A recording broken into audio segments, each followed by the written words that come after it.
Best medical चमन medical store से बोल रहा हूँ। बताइए क्या काम था? ये लकी की पेटेंट लाइन थी। चाहे कहीं से भी फोन आए, लेकिन उसे फोन पर बस यही बोलना था। जैसे ही इधर लकी ने अपनी बात कही, उधर से जवाब आया, मैं ब्लूइंग नाइट होटल के कमरा नंबर 303 से बात कर रहा हूँ। एक छोटा सा ऑर्डर है, नोट करो और जल्दी से होटल पर डिलीवर करवा दो। वो एक लड़के की आवाज थी। उसकी आवाज में काफी भारीपन और एक अजीब सी जल्दबाजी थी। जैसे ही लकी ने वो आवाज सुनी, पता नहीं क्यों उसे वो आवाज जानी पहचानी सी लगी। जी सर, बताइए आपका क्या ऑर्डर है? हाँ तो लिखो, हार्ट प्ले के 2 पैकेट और 1 पैकेट टिश्यू। लकी जो कि अपना पेन लेकर खड़ा था, हार्ट प्ले का नाम सुनते ही झिझक गया। असल में हार्ट प्ले नाम का एक कंडोम आता था और इसलिए उसका नाम सुनते ही लकी शर्मा गया था। इतने साल से भी मेडिकल की स्टोर पर काम करने के बाद उसे इन चीजों का नाम सुनने में शर्म आती थी। हेलो भाई, लिखा कि नहीं लिखा? उस आदमी ने फिर से लकी से पूछा। जी सर, लिख लिया सर, लिख लिया। लकी ने खिसिया कर हंसते हुए कहा, लिख लिया तो फिर लेकर निकल। उस लड़के ने कहा। उसकी आवाज सुनकर ना जाने ऐसा क्यों लग रहा था कि वो बहुत बड़ा आदमी था। जी सर, मैं सर, लेकिन सर बाहर तो बारिश हो रही है। लकी ने कहा। उसने देखा कि बाहर बहुत तेज बारिश हो रही थी। उनकी दुकान के सामने पानी भर गया था और तेज हवाओं की वजह से चमन मेडिकल स्टोर का बोर्ड भी गिर गया था। लकी को लग रहा था कि वो इतनी तेज बारिश में अभी एकदम से तो नहीं निकल पाएगा। तो उसने उस लड़के को समझाते हुए कहा, सर मैं ऑर्डर तो ले आऊंगा पर थोड़ा टाइम लग जाएगा, बारिश थोड़ी थम जाए। अब इससे पहले कि वो कुछ आगे बोल पाता, फोन पर लड़का बोल पड़ा, तुम्हारे मालिक को पता है कि तुम मल्होत्रा जी के लड़के को मना कर रहे हो? अब पता है बारिश हो रही है, इसलिए सारा सामान अच्छे से थैली में पैक करके लाना और लेट नहीं होना चाहिए, समझे? उस लड़के ने कहा और इससे पहले कि लकी आगे कुछ कह पाता, उसने फोन काट दिया। उधर से लकी की दुकान का ओनर उसे घूर कर देखा जा रहा था। लकी के हाथ में पेन और पेपर देखकर ही वो समझ गया था कि उसके पास कोई ऑर्डर आया था। आज वैसे भी इतनी बरसात होने की वजह से सुबह से इक्का दुक्का ग्राहक ही दुकान पर आए थे। ऐसे में उसकी दुकान का मालिक एक भी ऑर्डर को छोड़ना नहीं चाहता था। वो लकी को देख रहा था और लकी बारिश की ओर देख रहा था। बारिश का बहाना नहीं चलेगा, जाना पड़ेगा। चमन लाल ने कहा। मैं बहाना नहीं कर रहा सर, थोड़ी बारिश धीमी हो जाए तो मैं चला जाऊंगा। अभी आप खुद ही देखिए कितनी तेज बारिश है। वो पता नहीं कोई मिस्टर मल्होत्रा का कोई बेटा कुछ ज्यादा ही जल्दी में था। मैं साइकिल से तो पहुंच नहीं पाऊंगा इतनी जल्दी। लकी ने उनकी ओर देखते हुए कहा। क्या कहा? मिस्टर मल्होत्रा जी का बेटा? तू मेरी दुकान बंद करवाएगा क्या? अभी क्या भी निकल उनका ऑर्डर लेके, वो हमारे बहुत पुराने कस्टमर है, चमन ने कहा। पर लकी ने कहा ही था कि चमन बोला, वर कुछ नहीं, तू मेरी मोटरसाइकिल ले जा। उसने गुस्से में कहा, अरे सर जी, 200 के ऑर्डर में मुश्किल से 40 रुपए बचेंगे, इससे 3 गुने का तो पेट्रोल ही लग जाएगा, और अगर गाड़ी रास्ते में बंद हो गई तो अलग से खर्चा। लकी ने समझाते हुए कहा। वो जानता था कि उसका मालिक इन सब बातों पर ध्यान नहीं देने वाला। चमन लाल बोला, कोई बात नहीं, तू जा, चाहे जो हो जाए, ग्राहक नाराज नहीं होना चाहिए, और वैसे भी वो मल्होत्रा जी का बेटा है। चमन लाल ने मोटरसाइकिल की चाबी लकी की ओर छापते हुए कहा। लकी ने चाबी ली। उसे देखकर उसके अंदर मिक्स फीलिंग आ गई। एक तो वो बहुत खुश हुआ कि बड़े दिनों बाद बाइक चलाने को मिलेगी, पर वहीं दूसरी तरफ दुखी इसलिए हुआ कि बाइक मिली भी तो ऐसी तेज बारिश में अगर खराब हो गई तो इसकी चपत भी उसके सिर पर ही पड़ेगी। वो मुंह लटकाकर रेनकोट और हेलमेट पहनते हुए वहां से निकल गया। बाहर आकर बाइक को देखा तो लकी ने मन में सोचा, चलो ठीक है, जो होगा देखा जाएगा, कम से कम बाइक तो चलाने को मिल रही है। दरअसल लकी इतने साल काम करने के बाद भी अपने लिए एक मोटरसाइकिल नहीं ले पाया था। लकी की तनख्वाह ही इतनी भर थी कि सिर्फ उसके कमरे का किराया, उसकी साइकिल में डालने वाली हवा का खर्च, बिजली पानी का बिल और डिंपल के साथ महीने में 1-2 बार बाहर खाने का खर्चा ही निकल पाता था। उसे डिंपल की कही बात अक्सर याद आती थी, लकी अगर अगले 2 महीने में तूने बाइक नहीं खरीदी ना तो मैं तेरे से ब्रेकअप कर लूंगी, देखना। असल में डिंपल को लकी के साथ बाइक पर घूमने की बड़ी तमन्ना थी। लकी की इस उजाड़ जिंदगी में एक वही तो थी जिसके लिए जिंदा रहने को उसका जी चाहता था। जब भी वो उससे बाइक की बात करती तो लकी डिंपल की इस बात को हंस कर टाल देता था। वो अपने मन में इस बात को अच्छे से जानता था कि डिंपल उससे बहुत प्यार करती थी और वो उसे कभी छोड़ कर नहीं जा सकती थी। वो दोनों एक दूसरे में ऐसे घुले मिले थे जैसे बादल बरसात में घुल जाती है। लकी को डिंपल बहुत पसंद थी और वो उसके लिए दुनिया जहां की खुशियां खरीद कर ला देना चाहता था। वो चाहता था कि एक दिन वो डिंपल को प्लेन में बैठाए, लेकिन उसके ये सब ख्वाब इस कम तनख्वाह की नौकरी की वजह से कभी पूरे नहीं होने वाले थे। पर आज उसके पास एक मौका था। वो डिंपल को अपने साथ इस बारिश में राजपथ घुमाना चाहता था। वो उसे दिल्ली दिखाना चाहता था। चमन लाल को देने के लिए उसने पहले से ही बहाना सोच रखा था। बस जल्दी से वो ये डिलीवरी देकर सीधे डिंपल के पास ही जाने वाला था। उसने होटल ब्लूमिंग नाइट के बाहर मोटर बाइक पार्क की और सीधे होटल के अंदर चला गया। लकी ने रिसेप्शन पर पहुंचकर नमस्ते करते हुए रिसेप्शनिस्ट को बोला, जी मैं चमन मेडिकल स्टोर से आया हूँ, रूम नंबर 303 का ऑर्डर था सर। रिसेप्शन पर खड़ा आदमी उसके हाथ में काली थैली को देखकर समझ गया था कि उसमें क्या था और वो मंद ही मंद मुस्कुराते हुए बोला, 3rd फ्लोर पर है, लिफ्ट से चले जाओ, रेनकोट ही उतार देना। जैसा उस आदमी ने कहा, लकी ने ठीक वैसा ही किया और लिफ्ट में चढ़ने की कुछ ही देर बाद वो 3रे माले पर पहुंच गया था। वो रूम नंबर 303 के बाहर पहुंचा और उसने डोरबेल बजाई। जैसे ही दरवाजा खुला, लकी ने थैली आगे बढ़ाते हुए कहा, नमस्ते, मैं चमन मेडिकल स्टोर से लकी आपका। इससे पहले कि लकी आगे कुछ कह पाता, उसकी आंखें फटी की फटी रह गई थी। उसने अपने सामने जो देखा उसके बाद उसे ऐसा लगा कि बंद छत के नीचे भी उसके ऊपर आसमान से आकर एक जोरदार बिजली गिर गई थी। उसके सामने एक लड़की खड़ी थी। वो लड़की और कोई नहीं बल्कि उसकी गर्लफ्रेंड डिंपल ही थी। उसने एक पर्पल कलर का नाइट गाउन पहन रखा था। उसके काले घने बाल गीले थे और उसने उन्हें अपने कंधे पर फैला रखा था। उसकी खुशबू से ही ये चीज साफ पता चल रही थी कि वो अभी अभी नहा कर आई थी। डिंपल, तुम यहाँ क्या कर रही हो? लकी को अपनी आंखों पर विश्वास ही नहीं हो रहा था। उसने 2 बार अपनी पलकें झपका कर देखा, लेकिन दोनों बार ही उसे अपने सामने डिंपल ही नजर आई। तुम यहाँ क्या मेरा पीछा करते हुए आए हो लकी? डिंपल ने उल्टा उसी के ऊपर पलटवार करते हुए कहा। लकी को देखकर उसके दिल की धड़कन भी तेज हो गई थी। उसे उम्मीद नहीं थी कि लकी यहाँ आ जाएगा। उसने ना तो सुबह से उसे फोन किया था और ना ही उसके मैसेज का कोई जवाब दिया था। वो अपने मन में सोचकर बैठी थी कि वो अगले दिन खुद ही उससे मिलकर बोल देगी कि उसकी तबीयत खराब थी। डिंपल बेबी, क्या हो गया? किससे बात कर रही हो? अचानक से एक गबरू जवान सा लड़का दरवाजे के पास आकर खड़ा हो गया था। उसने बनियान पहन रखी थी। लकी उसे पहचान गया था। साले राहुल के बच्चे, तेरी हिम्मत कैसे हुई मेरे डिंपल को हाथ लगाने की? लकी ने जैसे ही राहुल को देखा, उसके तन बदन में मानो आग सी लग गई थी। वो उसे इस वक्त इतना बुरा मारना चाहता था, इतना बुरा पीटना चाहता था जिसकी कोई हद सीमा नहीं थी। लकी जिस कॉलेज में पढ़ता था, राहुल और डिंपल भी उसी में पढ़ते थे और वो कॉलेज राहुल के फादर का ही था। डिंपल डिम्पल ने राहुल के पिता की एक कंपनी में जॉब पकड़ ली थी और राहुल उस पर बहुत लाइन मारता था। लेकिन एक दो बार डिम्पल को उससे दूर रहने के लिए भी कहा, लेकिन डिम्पल ने उसे ये कहकर डाल दिया था कि वो सिर्फ अच्छे दोस्त थे। आज भी इससे पहले कि वो आगे बढ़ता, डिम्पल उन दोनों के बीच आ गई। रुक जाओ, डिम्पल ने गुस्से में कहा और लकी के सीने पर हाथ रखकर उसे रोक दिया। लकी लंबी सांसें ले रहा था और कुछ ही सांसों के बाद उसका गुस्सा शांत हो गया। अब डिम्पल के पास भी छुपाने के लिए कुछ नहीं था, इसलिए उसने लकी से कहा, लकी आज से तुम्हारा और मेरा ब्रेकअप। ब्रेकअप? लकी के पैरों के नीचे से जमीन खिसक गई थी। उसकी आंखें नम हो गई। लकी को उसकी बातों पर विश्वास नहीं हो रहा था। उसने डिम्पल की ओर देखा और बोला, डिम्पल हम पिछले 1 साल से एक दूसरे के साथ हैं और तुम हो कि मुझसे ब्रेकअप करना चाहती हो? अरे मैं तो तुम्हारे लिए नई बाइक लेने वाला था। चल रहने दे, आज ही याद आई है तुझे बाइक की। अरे तेरे पास मुझे बाहर घुमाने के लिए, खिलाने पिलाने के लिए पैसे तो है नहीं, तू कहाँ से लेगा बाइक? और अगर ले भी लेगा तो उसमें पेट्रोल कहाँ से डलवाएगा? तेरी 8,000 रुपए महीने की नौकरी, उसमें होगा ये सब? लोग हंसते हैं मेरे ऊपर जब मैं सरोजनी में तेरे साथ घूमती हूँ। मैं ऐसी लाइफ नहीं जीना चाहती लकी। मैं तेरी तरह गरीब नहीं रहना चाहती। तूने मुझे फंसाया था, उल्लू बनाया था तूने मुझे, इसलिए मैंने राहुल से मैचअप कर लिया है। आज से यही मेरा बॉयफ्रेंड है, डिम्पल ने गुस्से में कहा। अच्छा तो बेबी है तुम्हारा वो बेकार सा एक्स बॉयफ्रेंड? राहुल ने पूछा और डिम्पल के बगल में आकर खड़ा हो गया। फिर उसने लकी के हाथ से थैली उठाई और उसमें से हार्ड प्ले का पैकेट निकालकर उसे चिढ़ाने के लिए उसे हवा में लहराने लगा। बाप रे, इससे बदकिस्मत इंसान इस दुनिया में और कौन होगा? राहुल ने उसकी टांग खींचते हुए कहा। लकी के पास उसकी बात का कोई जवाब नहीं था। उसने गुस्से से डिम्पल की ओर देखा और अपनी हाथों की मुट्ठी खींच ली। फिर वो वहां से निकल गया। अबे पैसे तो ले जा, सब कुछ फ्री में देता जाएगा क्या? राहुल ने जोर से ठहाके लगाते हुए कहा, लेकिन लकी बिना उसकी बात सुनते ही निकल गया। उसके दिमाग में डिम्पल के कई शब्द गूंज रहे थे। उसने कभी सपने में नहीं सोचा था कि डिम्पल उसके साथ कुछ ऐसा भी कर सकती थी। जिस इंसान के लिए वो इतना कुछ करना चाह रहा था, उसे उसकी कोई कदर ही नहीं थी। लकी इतना हताश हो गया था कि बुरी तरह से रोने लगा।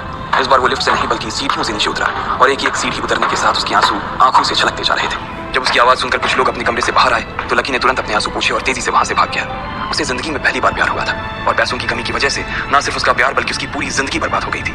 लकी जैसे ही बाहर आया तो उसने देखा कि बाहर अंधेरा हो गया था।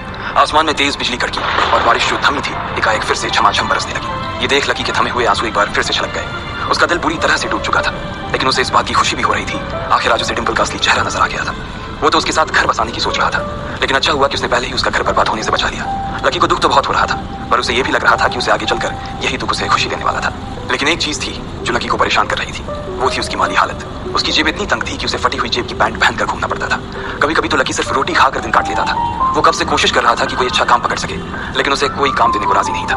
उसने टूटे हुए दिल को दिलासा देते हुए मन में सोचा कि डिम्पल पर खर्च होने वाले पैसे बच जाने से शायद उसकी हालत सुधर जाएंगे, पर फिर भी वो रातों रात रईस नहीं हो जाने वाला था। उसने ऊपर आसमान की ओर देखा और जोर से चिल्लाया, अगर इतना ही अनलकी बनाना था तो फिर नाम लकी क्यों रखा भगवान? वो जितनी जोर से चिल्ला सकता था उतनी जोर से चिल्लाया। उसकी आवाज से आसपास खड़े लोग एक बार तो डर गए थे।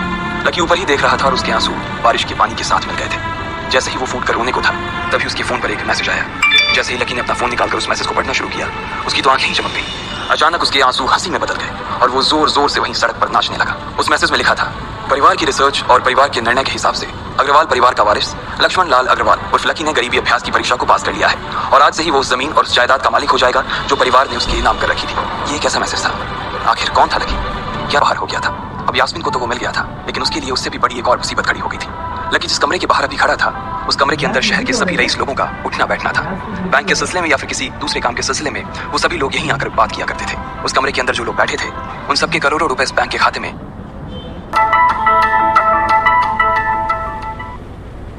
उस मैसेज को पढ़ने के बाद बरसात में भी उसका चेहरा सूरज की तरह खिल उठा था। लेकिन इस मैसेज को पढ़कर खत्म किया ही था कि उसके फोन पर बारिश की बूंदें जमा होने लगी थी। लेकिन ने थोड़ी देर की खुशी मनाने के बाद याद किया कि वो सच में गरीब नहीं था। असल में उसके परिवार ने उसे एक परीक्षा में डाल रखा था जिसका नाम था गरीबी अभ्यास परीक्षा। इस परीक्षा के तहत लकी को अग्रवाल खानदान में उसके नाम की जमीन और जायदाद पर तभी हक मिलने वाला था जब वो इस परीक्षा को पास कर लेता। अचानक से उसे याद आया कि वो गरीब नहीं था बल्कि गरीब होने की परीक्षा दे रहा था। हालांकि परीक्षा देते देते उसे 8 बरस हो चुके थे, इसलिए उसे एहसास होने लगा था कि वो कभी परीक्षा को पास ही नहीं कर पाएगा और हमेशा हमेशा के लिए गरीब ही रह जाएगा। अच्छा हुआ चली गई, अब मिलना कभी। लकी ने होटल की तीसरी मंजिल की ओर देखा और पानी के अंदर ही अपना पैर पटक दिया। वो डिम्पल को कोस रहा था। उसने अपनी मोटरसाइकिल उठाई और फिर से चमन मेडिकल स्टोर जाने के लिए मुड़ने लगा। अगले दिन जब लकी की आंख खुली तो वो सीधा उठा और तैयार होकर शहर के सबसे बड़े बैंक न्यू सिटी बैंक पहुंच गया। न्यू सिटी बैंक न सिर्फ शहर का सबसे बड़ा बैंक था बल्कि वो सबसे अमीर बैंक भी था। वहां पर शहर के सबसे अमीर लोगों के ही पैसे जमा किए जाते थे। लकी वहां पैसे को निकलवाने के लिए जा रहा था। New city bank south Delhi में बसा हुआ था और उसके दरवाजे के बाहर महंगी से महंगी गाड़ी खड़ी थी। भाई अब इसमें से कौन सी नई गाड़ी लेगा? लकी ने मन ही मन सोचा। उसे यकीन नहीं हो रहा था कि कल तक तो वो एक मोटरसाइकिल तक नहीं खरीद पा रहा था और आज वो एक कार और वो भी इतनी महंगी कार खरीदने की सोच रहा था। फिर उसने अपनी नजर गाड़ी पर से हटाई और बैंक के अंदर जाने लगा। उसने देखा कि बाहर बहुत भीड़ थी और महंगे से महंगे कपड़े पहने लोग बैंक के अंदर जा रहे थे। कहाँ दवाओं की बदबू और कहाँ ये खुशबू? उसने एक बहुत ही गहरी सांस के अंदर ज्यादा से ज्यादा खुशबू को समेटने की कोशिश करते हुए अपने मन में सोचा, लेकिन अगले ही पल उसके मन में संकोच पैदा हो गया था। रातों रात लकी की किस्मत तो बदल गई थी, लेकिन उसके कपड़े नहीं बदल पाए थे। इतने बड़े बैंक में वो वही कपड़े पहनकर आ गया था जो वो अक्सर अपने काम पर पहनकर जाता था। पैसे लेते ही ना सबसे पहले नए कपड़े खरीदने हैं, लकी ने अपने आप से कहा और फिर बैंक के अंदर दाखिल होने लगा। जैसे ही उसने दरवाजे को धक्का दिया, उसे आवाज आई, आउच! लकी थोड़ा सा हड़बड़ी में दिखाई दे रहा था और इस जल्दबाजी के चक्कर में वो एक लंबे बाल वाली लड़की से जा टकराया था जो कि उसके बगल में ही चल रही थी। माफ करना, मैं आपको देख नहीं पाया, सॉरी। लकी ने तुरंत उससे हाथ जोड़कर माफी मांगते हुए कहा। उस लड़की ने इतने अच्छे कपड़े पहन रखे थे कि उसे देखकर ही लग रहा था कि वो किसी अमीर घराने की लड़की थी, इसलिए सॉरी बोलते वक्त ना चाहते हुए भी लकी के हाथ उसके सामने जुड़ गए थे।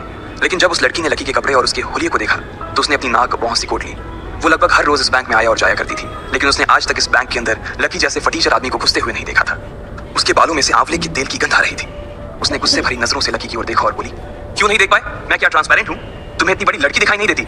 इससे पहले की बात आगे बढ़ती, उस लड़की ने देखा कि इस बैंक की मैनेजर यास्मीन पटेल उन दोनों की ओर बढ़ी चली आ रही है। उसने भी लकी को देखकर वैसे ही शक्ल बनाई थी जैसी शक्ल उस लंबी लड़की ने बनाई थी। I am so sorry miss, आपको कहीं लगी तो नहीं? यास्मीन ने उस लड़की से पूछा और फिर घिन्न भरी नजरों से लकी की ओर देखने लगी। लकी तमतमाती आंखों से उन दोनों को देखा जा रहा था। वो जानता था कि उसने इतनी जोर से भी दरवाजा नहीं खोला कि उसे चोट लग जाए, लेकिन असल में उसे यह मालूम नहीं था कि वो लोग उसे नहीं बल्कि उसके कपड़े को देख रहे थे। यास्मीन ने लकी को ऊपर से नीचे तक देखा और ना जाने उसके मन में क्यों शक पैदा हो गया। क्या आप मुझे बता सकते हैं कि आप यहाँ पर किस काम से आए हैं? यास्मीन ने बड़ी मुश्किल से अपने चेहरे पर एक मुस्कान लाते हुए कहा। वो उसका हुलिया देखकर ही समझ गई थी कि वो यहाँ का कस्टमर तो नहीं था। लकी ने अपने आप को संभाला और कहा, हाँ वो मैं अपना पैसा निकलवाने के लिए आया था। पैसे निकलवाने के लिए आए हो? यास्मीन ने लकी की बात को ही दोहराते हुए कहा। वैसे तो वो लकी की बात पर जोर से हंसना चाहती थी, लेकिन उसने अपने आप को थोड़ा सा काबू में कर लिया था। लकी की बात सुनकर उसे लग रहा था कि वो कोई पागल था जो यहाँ जबरदस्ती घुसा चला आ रहा था। हाँ तो क्या आपके पास कार्ड है? यास्मीन ने उससे आगे पूछा। न्यू सिटी बैंक का कार्ड हासिल करना एक बहुत ही मुश्किल भरा काम था। अगर किसी को भी उस बैंक का कार्ड लेना था तो सबसे पहले उस आदमी को अपने खाते में कम से कम 5 लाख रुपए जमा करवा कर रखने पड़ते थे, तब जाकर उसे कहीं कार्ड मिलता था। लेकिन लकी तो पहली बार ही यहाँ आ रहा था, इसलिए उसके पास कार्ड होने की कोई संभावना ही नहीं थी। लकी जब यास्मीन के सवाल का जवाब नहीं दे पाया तो यास्मीन ने फिर उससे पूछा, मैं पूछ रही हूँ कि आपके पास कार्ड है? वो समझ गई थी कि लकी पागल ही था जो कहीं से भागकर सीधा उनके बैंक में आ गया था। कार्ड नहीं मेरे पास। लकी ने उसके सवाल का जवाब दिया और वो फिर इधर उधर देखने लगा। जैसे ही उस लंबे बालों वाली लड़की ने लकी का जवाब सुना तो वो खिलखिलाकर हंस पड़ी। यास्मीन को तो सिर्फ लग रहा था कि वो पागल है, लेकिन वो लड़की तो अपने मन में मान चुकी थी कि यह लड़का कोई पागल ही है जो कहीं झोपड़पट्टी से यहाँ आ गया है। इससे पहले कि आगे कोई कुछ कह पाता, उस लंबे बालों वाली लड़की के पिता वहां आ गए और बोले, चलो बेटी। उनके हाथों में कुछ कागजात थे। लकी ने देखा कि उन्होंने महंगा सा सूट पहन रखा था। उस लड़की ने यास्मीन के दोनों हाथों को पकड़ा और बोली, यास्मीन देखो, अगर इस तरह के सड़क छाप लोग तुम्हारे बैंक में ऐसे ही घुसते चले आए ना और बाकी कस्टमर्स को परेशान करने लगे तो तुम्हारे बैंक की इमेज और उसके शेयर्स दोनों को काफी नुकसान होगा। एक मैनेजर होने के नाते तुम्हें इन सब चीजों का ध्यान रखना चाहिए। मुझे उम्मीद है कि आगे मेरे साथ ऐसा कुछ नहीं होगा। उस लड़की ने कहा और अपने पिता के साथ बैंक के बाहर चली गई। अपना ध्यान रखना कोयल मैडम, मैनेजर ने उसकी गाड़ी तक छोड़ने के लिए आते हुए कहा। आज तो वो बाल बाल बच गई थी। कोयल और उसके पिता इस बैंक के सबसे पुराने और सबसे वफादार कस्टमर्स थे। अगर आज यास्मीन उन्हें नाराज कर देती और वो उसके बैंक से अपना खाता बंद करवा देते तो शायद यास्मीन की नौकरी तक जा सकती थी, और यह सब हो रहा था उस पागल लकी की वजह से। इसे जल्द से जल्द यहाँ से भगाना पड़ेगा, यास्मीन ने अपने आप से कहा और फिर बैंक के अंदर आने लगी। यास्मीन उसे अपने बैंक से बाहर निकालने के तरीके के बारे में सोच रही थी, मगर जैसे ही वो बैंक में दाखिल हुई उसने देखा कि लकी वहां था ही नहीं। अरे अब ये कहाँ चला गया? उसने अपने आप से पूछा। वो इधर उधर देखने लगी, लेकिन लकी वहां भी नहीं था। यास्मीन को अच्छे से पता था कि वो उसके सामने तो बाहर नहीं निकला था। इसका मतलब था कि वो बैंक के अंदर ही था, लेकिन यास्मीन उसे ढूंढ नहीं पा रही थी। कुछ देर तक बैंक के सारे कोनों को देख लेने के बाद यास्मीन को लगा कि शायद लकी यहाँ बहुत ही असहज महसूस कर रहा होगा, और जब वो कोयल को दरवाजे पर छोड़ने के लिए आई तब उसके पीछे पीछे वो भी निकल गया होगा।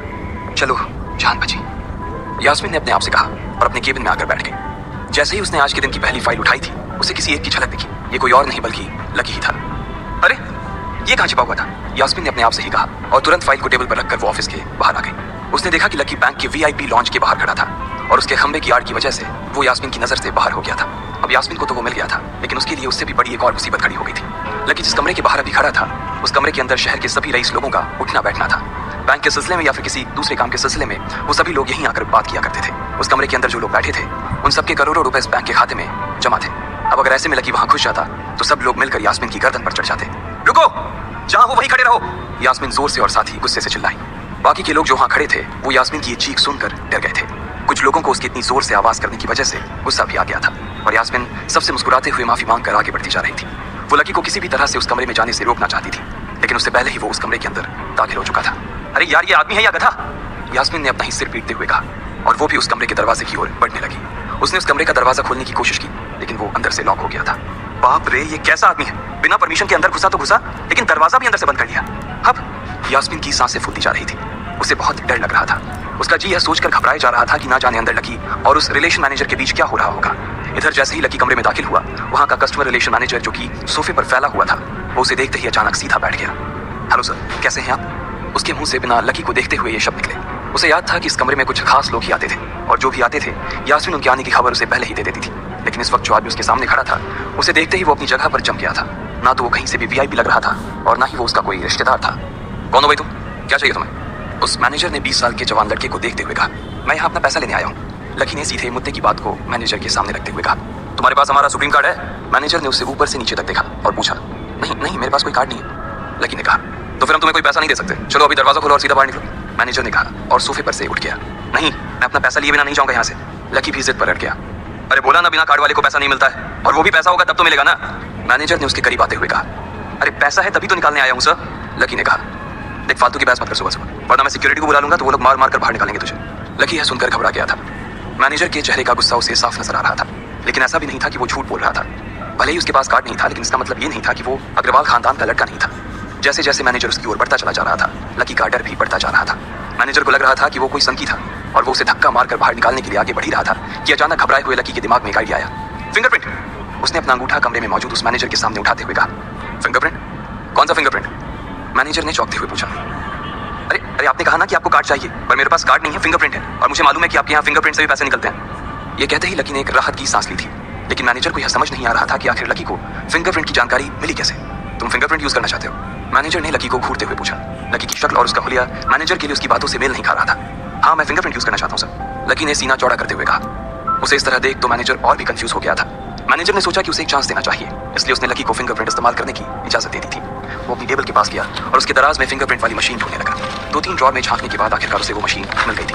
चुपचाप यहाँ पर अपना अंगूठा लगाओ, मैनेजर ने मशीन को आगे बढ़ाते हुए लकी से कहा। लकी ने अपनी फटी हुई पैंट के पिछले हिस्से में अपना अंगूठा पूछा और फिर उस मशीन पर लगा दिया। 2 सेकंड बाद मशीन में से एक आवाज आने लगी। उसके अंदर एक लाल बत्ती चल रही थी और वो जोर जोर से बीप कर रही थी। देखा, तुम्हारा फिंगरप्रिंट मैच नहीं कर रहा है। मैंने पहले ही बोला था कि कोई खाता नहीं है इस बैंक में तुम्हारा। मैनेजर ने लकी को ऐसे देखा जैसे वो कोई बड़ा अपराधी था। मैनेजर उसकी पैंट की ओर देखने लगा। उसे लग रहा था कि लकी ने अपनी जेब में कोई हथियार छुपा रखा था और वो मैनेजर को बेवकूफ बना रहा था। इससे पहले कि लकी अपनी जेब से कोई बंदूक या बम निकालता, मैनेजर ने अपना फोन निकाला और पुलिस का नंबर लगाने लगा। लकी ने उसकी स्क्रीन पर देख लिया था कि वो 100 नंबर पर फोन लगा रहा था। लकी बुरी तरह से घबरा गया था। वो बहुत ही उत्साह और जोश में अंदर तक तो चला गया था, लेकिन उसे मालूम नहीं था कि वो इतनी बड़ी मुसीबत में फंसने वाला है। अब आगे क्या होने वाला था? क्या लकी उसे पुलिस को बुलाने से रोक पाता? कहीं उसे कोई फेक मैसेज तो नहीं आया था? लकी कैसे इन मुसीबत से बाहर निकलेगा? आपको क्या लगता है? लकी बैंक के अंदर दाखिल तो हो गया था, लेकिन जब मैनेजर ने उससे पैसे निकालने के लिए कार्ड मांगा तो उसके पास कार्ड नहीं था। उसकी फटे हाल हालत देखकर पहले ही मैनेजर को गुस्सा आ रहा था और उसमें लकी ने ये डिमांड रख दी थी कि वो फिंगरप्रिंट से पैसे निकलवाना चाहता था। लेकिन पानी तब सर के ऊपर से निकल गया जब उंगली मैच नहीं हुई। मैनेजर ने फोन निकाला और पुलिस को फोन लगाने लगा।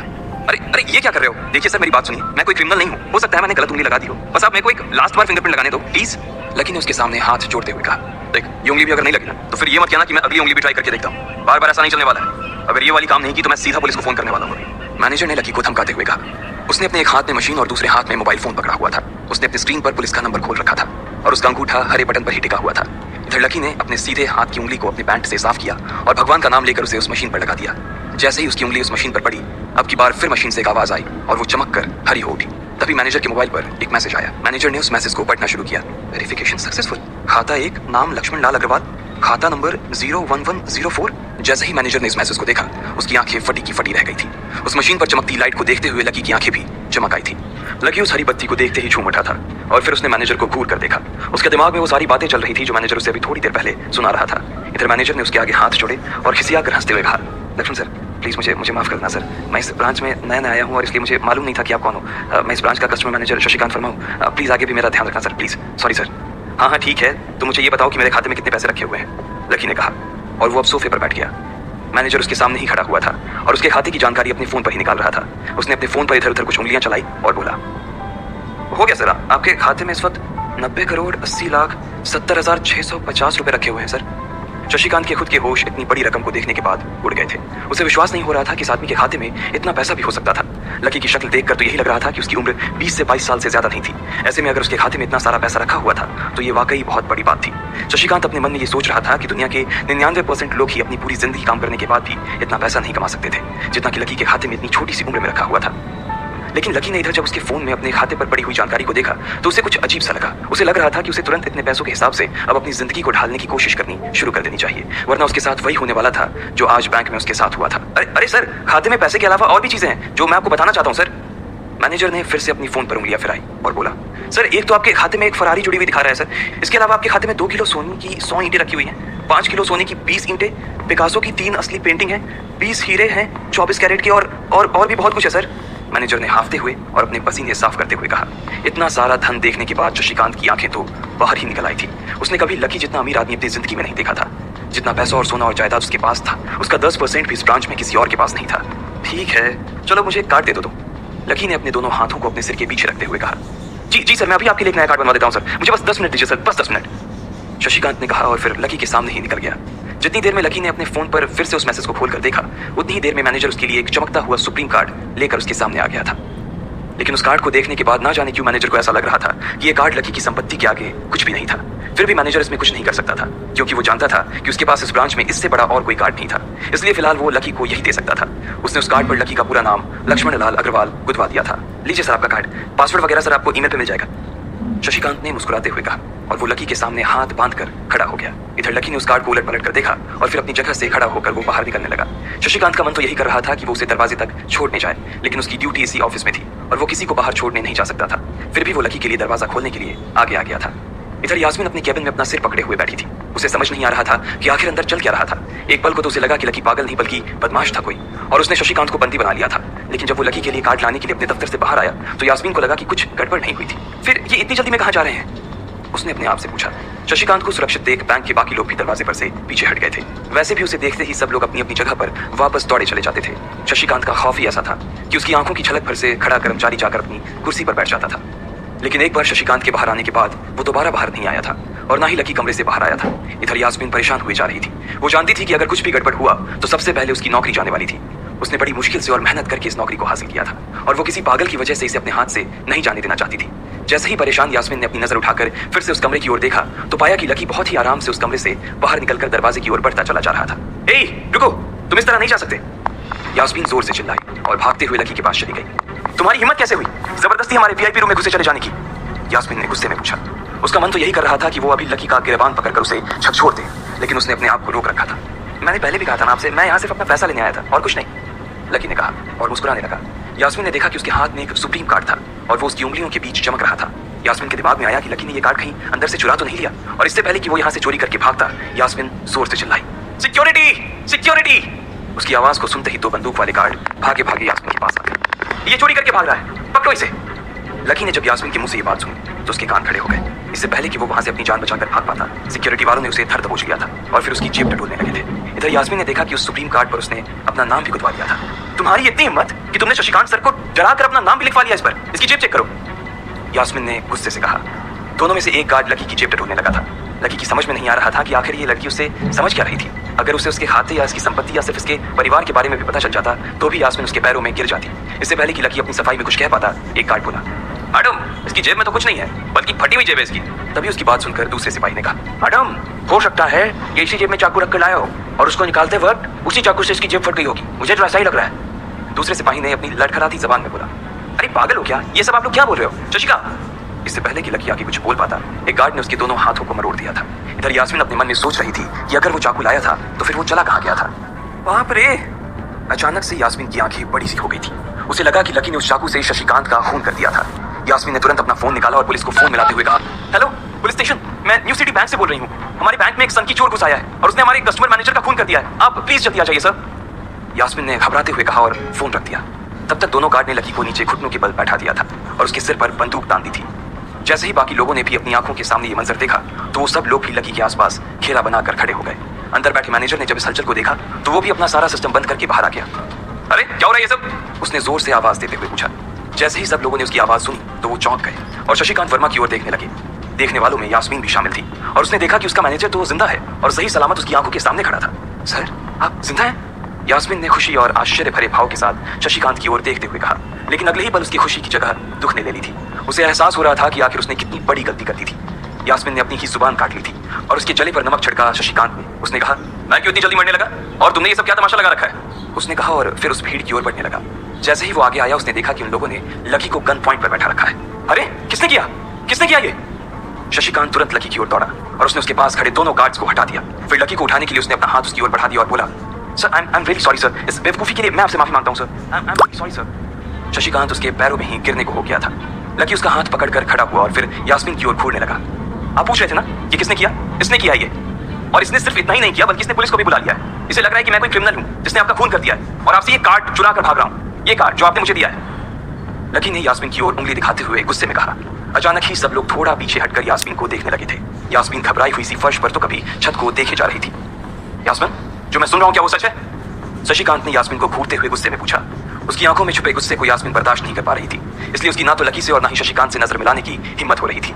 फिर भी वो जानती थी कि उसका चुप रहना इस वक्त उसके लिए बहुत खतरनाक हो सकता था, इसलिए उसने कहा, सर ये सब मेरी गलती है सर, ये मेरी बहुत बड़ी मिसअंडरस्टैंडिंग है सर। मुझे लगा कि ये जबरदस्ती अंदर घुस आया है और इसने आपके ऊपर हमला करके आपसे जबरदस्ती ये कार्ड बनवा लिया है और फिर आपको मार दिया है सर, यास्मीन ने घबराते हुए कहा।